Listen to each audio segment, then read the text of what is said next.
መሆን ያለበት። ምክንያቱም ትቀናለሽ። እንደዛ መሆን የለበትም። በባይብል በጋብቻ ደረጃ እንዴት ነው ከአንድ በላይ ማግባት ሐራም ነው በባይብል? በድሮ ጊዜ እነ ሰለሞን ብዙ አግብተዋል እንደ ዳዊት። እነሱ ስላገቡ ነው። ግን ፈጣሪ ሐላል አድርጎታል ለማግባትን? አላረገውም በጭራሽ።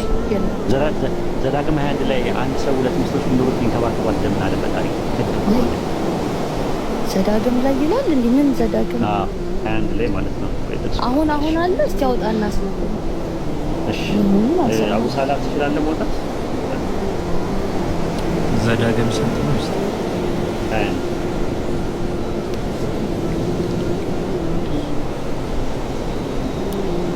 ስልክ ያው 21 ስንት? 21 17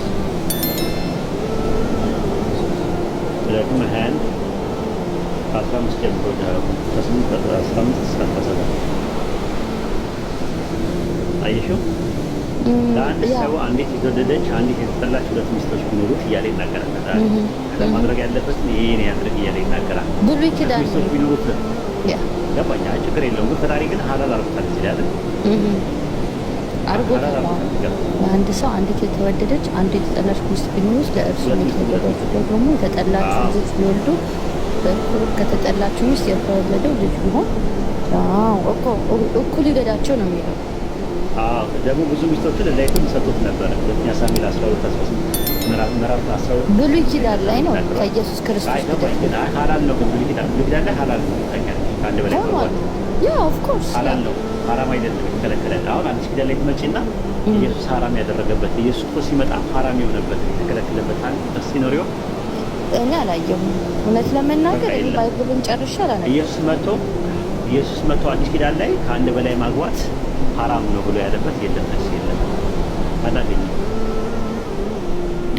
ስለዚህ አሁን በክርስትና በአዲስ ኪዳን አንድ ወንድ ከአንድ ሴት በላይ ቢያገባ ችግር የለውም ማለት ነው። ኃጢአት አይሆንበት።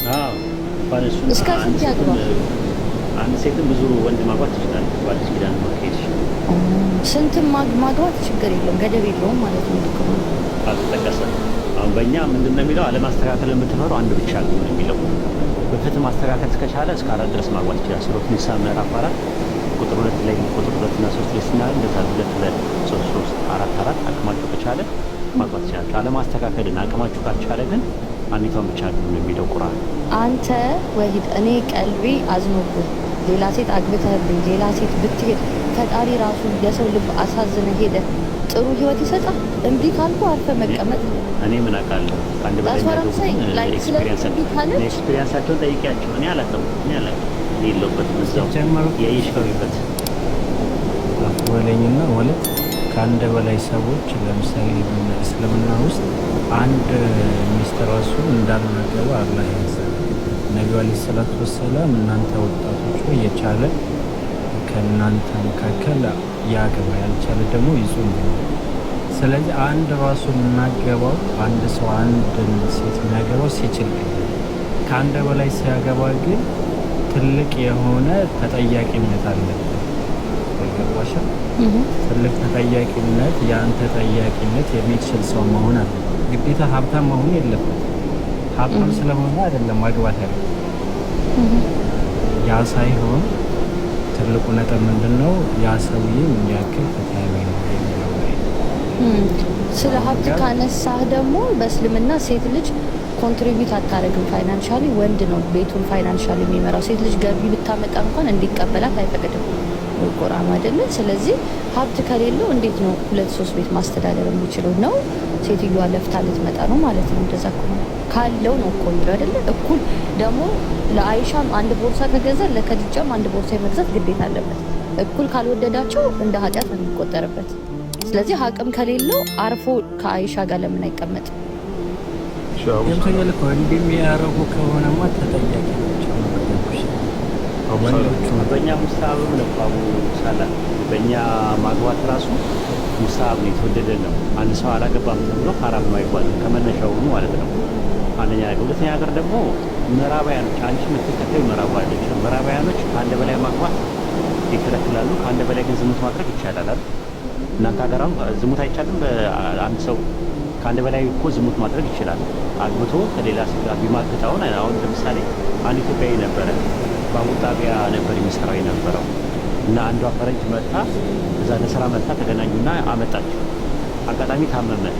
2 ሳምንት ሙሉ ሲታመም ሌላ ነጭ አምጥታ አንድ አልጋ ነበራቸው፣ እዛ አስተኛቸው። እስከሚሻለው ድረስ በጣም ተናደው ፍርድ ቤት ከሰሳት፣ እንደ ኢትዮጵያ መስሎት ማለት ነው። ከዛ በኋላ መብት ነው የተባለው። አሁን አዲስ ህግ ይወጣል። እኔ ባለሁበት ሀገር ከ2026 በትዳሩ ላይ ዝሙት ያደረገ እንደ ክራይም ተደርጎ ህግ ይወጣል። እንደውም በጣም እኔ ያላቀም እሱ ነገር አዎ ተደርጎ ጥሩ ነው። እኔ ግን ማውቀው ምንድነው አንድ ሰው ከፈለገ መብት ምንድነው ያሉት እሱ መብቷ እኮ ነው አሉት እና አንተም ከፈለክ እኮ ማድረግ ትችላለህ። አያገባ እንጂ ያ ሰው መማገጥ ይቻላል። በአውሮፓ መማገጥ ይቻላል። እንዲህ አይነት ነገር ነው ያለው። ስለዚህ አንድ ሰው መማገጥ ከአንድ በላይ ማግባት ሐላል ነው በእኛ በኢስላም። ከአንድ በላይ ማግባት ደግሞ ከአንድ በላይ ደግሞ መማገጥ ደግሞ ሐላል ነው። ከአንድ በላይ ማግባት ሐራም ነው በምዕራባውያን። አዎ በጣም በህጉ ከአንድ በላይ ግን ዝሙት ግን ይቻላል። ራሱ አንድ ሰው ሄዶ ሌላ ሴት ጋር ሄዶ ቢያድርና ቢማገጥ ለምን ማገጥ ተብሎ አውሮፓ ላይ አይከሰስም። መብቱ ነው የሚባለው። አሁን ይሄን ህግ ግን አሜሪካኖች ምን አሉ? ይሄ ነገር ከ2026 በኋላ ትዳር ላይ ቺት ማድረግ እንደ ክራይም ተደርጎ ትከሰሳለህ። ማን ያለው እንደዛ? አሁን መጣጣ ይሄኛው አሁን ቆይ